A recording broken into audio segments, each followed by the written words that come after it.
बिहार की राजनीतिक हवाएं इस वक्त बदलती हुई नजर आ रही हैं। नीतीश कुमार की हर एक हरकत पर हर किसी की निगाहें टिकी हुई हैं कि आखिर में नीतीश कुमार क्या कोई बड़ा फैसला लेने वाले हैं। साथ ही साथ में भारत जोड़ो न्याय यात्रा से जुड़ा हुआ नीतीश कुमार का वो कौन सा फैसला है जिसने आने वाले समय में इंडिया गठबंधन और नीतीश कुमार के संबंधों को सवालों के घेरे में खड़ा कर दिया है। साथ ही साथ में आपको बता दें कि लालू प्रसाद यादव की बेटी के कुछ ऐसे ट्वीट्स सामने आए हैं जिसके बाद बिहार के अंदर आरजेडी और जेडीयू के संबंधों पर भी सवाल उठने शुरू हो गए हैं। नमस्कार दोस्तों, मैं आप लोगों के साथ शालिनी ऑनलाइन न्यूज भारत देखना शुरू कर चुके हैं। आपको बता दें कि बिहार के सियासी गलियारों के अंदर इस वक्त काफी ज्यादा हलचल मची हुई है। मौसम ठंड का भले ही है, लेकिन राजनीति बिहार के अंदर इस वक्त अपने चरम पर गरमाई हुई है। इसी के साथ साथ आपको बता दें कि बिहार के अंदर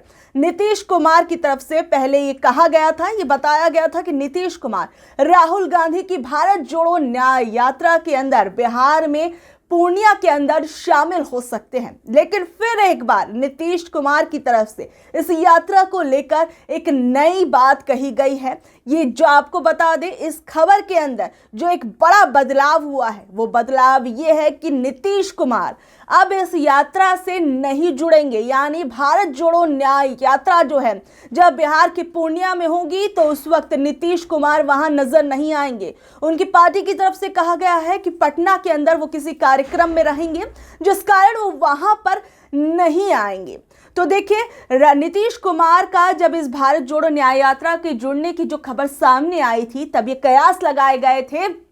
कि नीतीश कुमार और का इस भारत जोड़ो न्याय यात्रा में शामिल होना कहीं ना कहीं इंडिया गठबंधन की एकजुटता का संदेश देगा। लेकिन जैसे ही ये नई खबर सामने आई कि नीतीश कुमार अब भारत जोड़ो न्याय यात्रा में शामिल नहीं होंगे, अब इंडिया गठबंधन पर सीधा सीधा सवाल होने लगा है कि क्या इंडिया गठबंधन का राजनीतिक भविष्य खतरे में पड़ चुका है। क्योंकि जिस तरीके से हमने देखा था बिहार के अंदर जेडीयू की तरफ से कर्पूरी ठाकुर जी की जयंती पर आयोजन किया गया था, वहां लाखों लाख की भीड़ जुटी हुई थी। वहां पर उस भीड़ में जो नीतीश कुमार हैं उन्होंने हमने देखा कि उन्होंने परिवारवाद पर निशाना साधा और इसको लेकर कहीं ना कहीं जो लालू प्रसाद यादव की बेटी हैं उन्होंने ट्वीट किए। उन्होंने भले ही सीधे तौर पर नीतीश कुमार को इसमें नहीं बोला, लेकिन कहीं ना कहीं कयास लगाए गए कि ये जो ट्वीट हैं लालू प्रसाद यादव की बेटी के, वो नीतीश कुमार के बयान के बाद आए हैं, इसलिए वो उनसे जुड़े हुए हैं। साथ ही साथ में नीतीश कुमार को लेकर पहले कयास लगाए जा रहे थे, कई खबरें सामने आ रही थी कि नीतीश कुमार अपना पाला बदलने वाले हैं। लेकिन जैसे ही भारत जोड़ो न्याय यात्रा से उनकी जुड़ने की खबर सामने आई तब इन कयासों पर थोड़ा पूर्ण विराम लगा। लेकिन फिर एक बार जब ये नई खबर सामने आई कि नीतीश कुमार भारत जोड़ो न्याय यात्रा से नहीं जुड़ेंगे, तो इससे ये अब सामने आ रही है बात कि कहीं ना कहीं इंडिया गठबंधन से नीतीश कुमार की नाराजगी जो है वो देखने को मिल रही है। एक दिन पहले ही हमने देखा था कि ममता बनर्जी जो है उन्होंने अकेले ही बंगाल के अंदर चुनाव लड़ने का ऐलान कर दिया था। सीधे तौर पर उन्होंने कहा था कि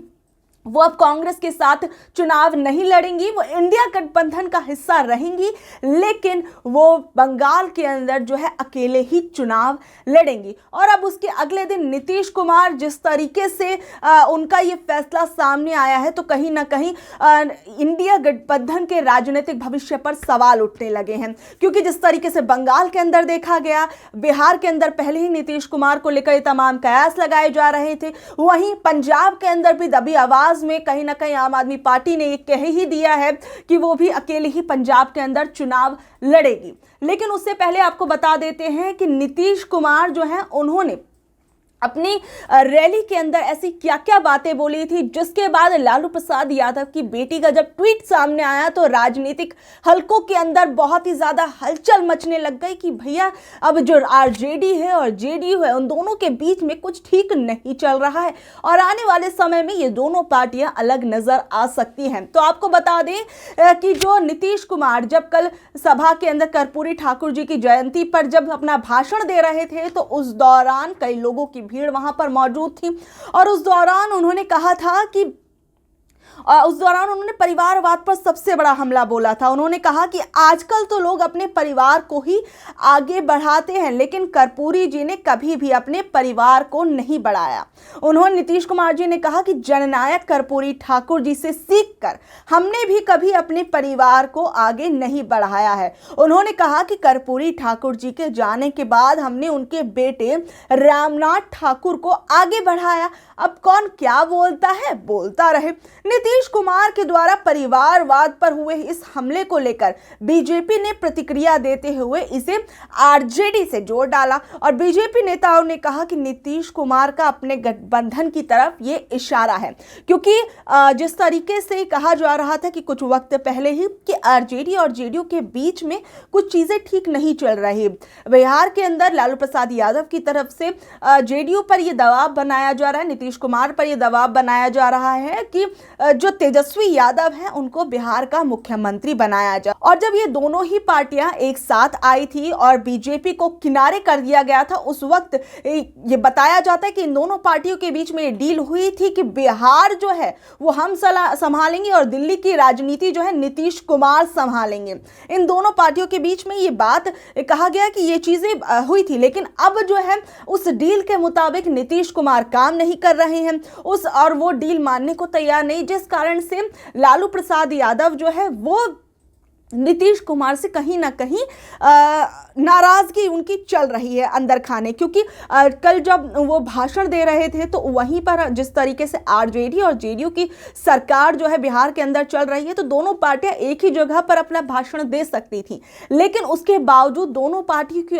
ओर से कर्पूरी ठाकुर जी के इस जयंती पर अलग अलग जगहों पर ये आयोजन किए गए थे। वहीं आपको बता दें कि जब परिवारवाद पर यह भाषण जो दिया गया नीतीश कुमार का, उसके बाद लालू प्रसाद यादव की जो बेटी है उन्होंने क्या कुछ कहा, जिसके बाद सियासी हलकों के अंदर बहुत ही ज्यादा गर्मा गर्मी होने लगी कि आखिर में क्या आरजेडी और जेडीयू के बीच में कुछ ठीक नहीं चल रहा है। लालू प्रसाद यादव की बेटी रोहिणी आचार्य ने क्या कुछ कहा था वो मैं आपको बता देती हूँ। रोहिणी आचार्य ने कहा कि समाजवादी पुरोधा होने का करती वही दावा है, हवाओं की तरह बदलती जिनकी विचारधारा है। खींच जताए क्या होगा जब हुआ न कोई अपना योग्य, विधि का विधान कौन टाले जब खुद की नीयत में ही खोट। अक्सर कुछ लोग नहीं देख पाते अपनी कमियां, लेकिन किसी दूसरे पे कीचड़ उछालने को करते रहते हैं बदतमीजियां। तो देखिए, जैसे ही रोहिणी आचार्य का ये बयान आया तो उसके कुछ समय बाद ही उन्होंने अपना ये ट्वीट भी डिलीट कर दिया। उनके इस ट्वीट को डिलीट होने के बाद ये कहा गया कि नीतीश कुमार की जो सोशल मीडिया टीम है उन्होंने ये जानकारी नीतीश कुमार को दी और नीतीश कुमार और लालू प्रसाद यादव की पार्टी में इसको लेकर बातचीत भी हुई है, ऐसा कहा जा रहा है। कोई एक इसकी अभी श्योरिटी नहीं, लेकिन ऐसा कहा जा रहा है, जिसके बाद रोहिणी आचार्य ने अपने इन ट्वीट्स को डिलीट कर दिया था। वहीं नीतीश कुमार के राजनीतिक भविष्य को लेकर इस वजह से भी ज्यादा हलचलें तेज हो गई थी, क्योंकि कुछ वक्त पहले ही हमने देखा था जिस तरीके से जो अमित शाह हैं उन्होंने पहले तो ये कह दिया था कि नीतीश कुमार के लिए उनके दरवाजे जो है हमेशा के लिए बंद हो गए हैं, लेकिन फिर उसके कुछ समय बाद ही अमित शाह का ये बयान आता है कि अगर ऐसा कोई प्रस्ताव आता है तो उस पर विचार किया जाएगा। गिरिराज सिंह का भी बयान इसके अंदर देखा गया था, क्योंकि बिहार के अंदर जो पूर्व मुख्यमंत्री जीतन राम मांझी उनकी तरफ से भी ये पोस्ट किया गया था कि बिहार में खेला होवे, तो इसके बाद भी कयास लगाए जाने लगे कि जो जेडीयू के नेता है उनकी बातचीत जो है बीजेपी के नेताओं से चल रही है। तो ये तमाम चीज़ें, ये तमाम बातें होने लगी, जिस कारण से नीतीश कुमार का अपना पाला बदलने की जो बातें हैं, जो खबरें हैं, वो उस पर और भी ज़्यादा चर्चाएं जो है और ज़्यादा तेज़ होने लगी हैं। वहीं मैं आपको बता दूं कि नीतीश कुमार जो है ये कहा जा रहा है कि नीतीश कुमार को लेकर एक जो बड़ी खबर जो सामने आ रही है वो ये भी है कि नीतीश जो है फिर से अपना पाला जो है वो बदल सकते हैं, क्योंकि जो बीजेपी का नेतृत्व है उसने उनको मंजूरी दे दी है। और सूत्रों के मुताबिक खबर ये भी है कि भारतीय जनता पार्टी ने नीतीश कुमार की वापसी को तो मंजूरी दी है, साथ ही में जो विधानसभा जो है बिहार के अंदर वो भंग की जा सकती है, और साथ ही साथ बीजेपी ने अपने विधायकों को पटना भी बुलाया है। ये भी एक बड़ी खबर जो है वो सामने आई है, लेकिन ये सारी खबरें अभी सूत्रों के हवाले से ही आई हैं, अभी इसकी पुष्टि पूर्ण रूप से नहीं की जा सकती जब तक नीतीश कुमार या उनकी पार्टी का कोई नेता जो है आकर औपचारिक बयान नहीं देते हैं, या फिर जो भी चीज़ें, मतलब यह है कि अगले कुछ घंटों में ये वैसे साफ ही हो जाएगा कि अब बिहार के अंदर नीतीश कुमार की पार्टी जो है वो क्या कुछ फैसला लेगी। लेकिन इससे जो है सीधा सीधा कहीं ना कहीं बिहार के अंदर यह कहा जाए कि इंडिया गठबंधन जो है उस पर सीधा सीधा असर पड़ेगा, क्योंकि ममता बनर्जी जो है वो सीधे ही साफ तौर पर स्पष्ट कर चुकी हैं। पंजाब के अंदर आम आदमी पार्टी भी बोल चुकी है, दबे स्वर में भले ही उसने बोला हो, लेकिन और फिर अगर नीतीश कुमार भी इस तरीके से अगर कुछ ऐसा करते हैं कि वो अपना पाला बदलते हैं तो सीधे तौर पर इंडिया गठबंधन पर इसका सीधा सीधा असर पड़ेगा। बाकी आप लोगों का इस बारे में क्या कुछ कहना है नीचे दिए गए कमेंट बॉक्स में जरूर बताइएगा। धन्यवाद।